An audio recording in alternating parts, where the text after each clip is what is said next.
My name is Monique Buzzarté. I'm a trombonist and a composer, and I've been working with composers over the past 30 years to create new compositions for the trombone. My name's Frances White. I'm a composer. I specialize in writing music for electronic sound and live instruments. I first met Frances on a recording because I heard her, I think it's a string quartet, the Center Bridge Dark River recording, and which is for string quartet and electronic sound, and I was so, enthralled about this exquisite combination of acoustic music, totally integrated into electronic sound, and so emotional. And so I was really attracted to her work, and I hadn't actually known your work before. And one of the things that I've been interested in doing with composers is to introduce the trombone to them, because so many times composers just don't think of trombone. I think we really connected on was this whole connection to the shakuhachi. I'm a student of the shakuhachi. And the shakuhachi is kind of the Eastern trombone. That's a microtonal wind instrument. And I've played with some shakuhachi players, and they really do, every time that happens, I think, oh, it's the trombone of the East. I've done this technique in the past where I've taken a recording of some kind of a sonic environment and used it in some way to map the structure of a piece. This is done very subjectively. And I had this particular recording that I had made in a marsh, which, I'd have these beautiful ducks settling in the marsh, and at the end, this chorus of coyotes started singing.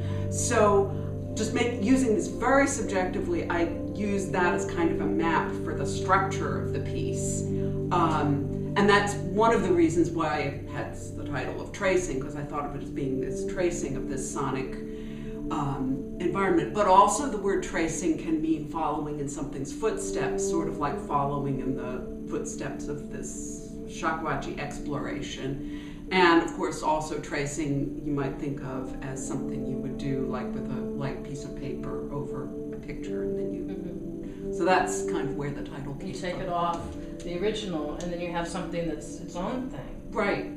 But has this underlying, so that's where the title came from. Yeah, so the sonic choices, I did not actually use any sounds from that recording. Instead, the sounds that make up the texture of the electronic sound is sampled trombone sounds. Didgeridoo sounds, which Monique also plays. So there's some of that, and also some sampled shakuhachi sounds. Amidst also there's breath sounds and some sort of filtered. Actually, what it is at the end is a filtered recording of the sound of a buoy off in Mendocino that I recorded, and something about just the pacing of that and the tone of it just was so beautiful to me.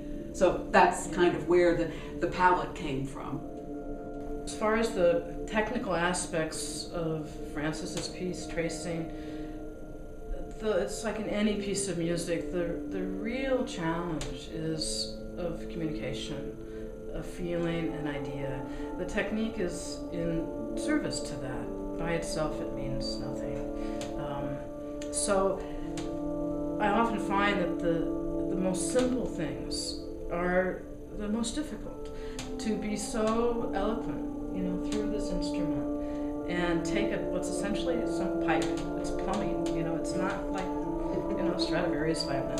It's like some pieces of metal that are hammered together, and have that become this vehicle for a sound that can. I get kind of goosebumps. That can change molecules. That's what I'm after, and that's the technique I'm working towards. And I love that aspect of tracings too, because then the performer has actually a lot of freedom of where to place these phrases in the right place at that moment, which might not be the right place at another moment. It might not be the same choice as another performer would make. And that's the thing that, is really attractive to me. Actually, that's how I got into composition myself, was actually playing these pieces, and I would think, the composer, they really didn't mean to write that. This would be much better. And so one of the things that in a lot of the works that I do now, there is, especially I started working with Pauline Oliveros, and really is such an influential thing. I think Stuart Dempster and Pauline Oliveros are, if I had to pick the two most influential people in my musical life as a grown-up, that would be those two. And I think the most revolutionary aspect of Pauline's work, and something that isn't, I think, fully acknowledged yet, is that she's breaking down these hierarchies between composers and performers and audiences, and really facilitating and encouraging and inviting the creative potential and creative work of everyone present. And so when a composer allows a performer, right, to use these hierarchies to make decisions about where to play something, and not to the millisecond, that actually increases, everyone's creative aspects of it. So after we had this idea of working together and creating this piece, then the next step was, well, when would Frances have time on her calendar to write a piece? And also, how could we support this? And so we began the process of applying to different foundations for financial support for this commission. We had applied to the MAP Fund, which is, MAP stands for Multi-Arts Performance Fund. Okay. And MAP supports all kinds of things, from the commissioning of a piece to the actual production of a piece.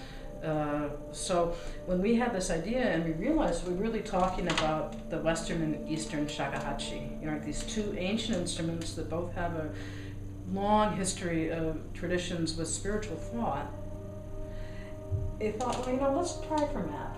And we were really thrilled when it came through. And they were wonderful, actually. They were really wonderful to work with. I mean, like, when in the process of doing the application, they gave us lots of good advice and lots of good feedback. I mean, they're very, very supportive of artists. I mean, I from my experience of applying to they're really doing it right.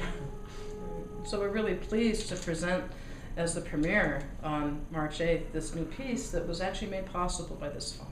Right, so as well as presenting the premiere of Frances's piece, Tracings, and the program will start with my own subtle winds for the trombone octet.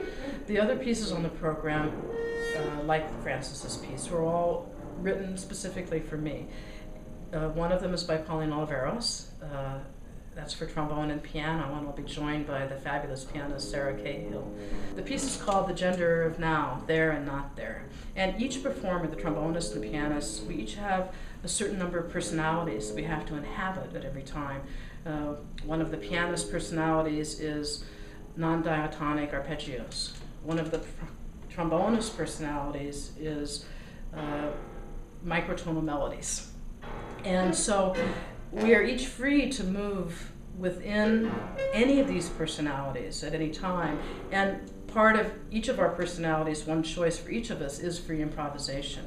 But we have to inhabit this world together. We have two other pieces that are also like Frances's piece for trombone and tape.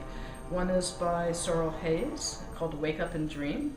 It was written for a book that actually is finally coming out now, that Sorrel is doing, on lullabies around the world.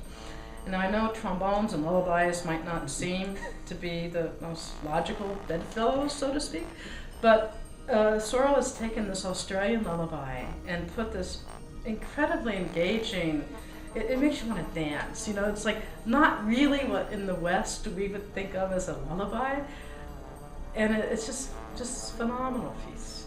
Between we have Alice Shield's Miritza, which is a requiem for Rachel Corrie. As people probably remember, Rachel Corrie was an American peace activist that was killed defending a Palestinian home from an Israeli bulldozer.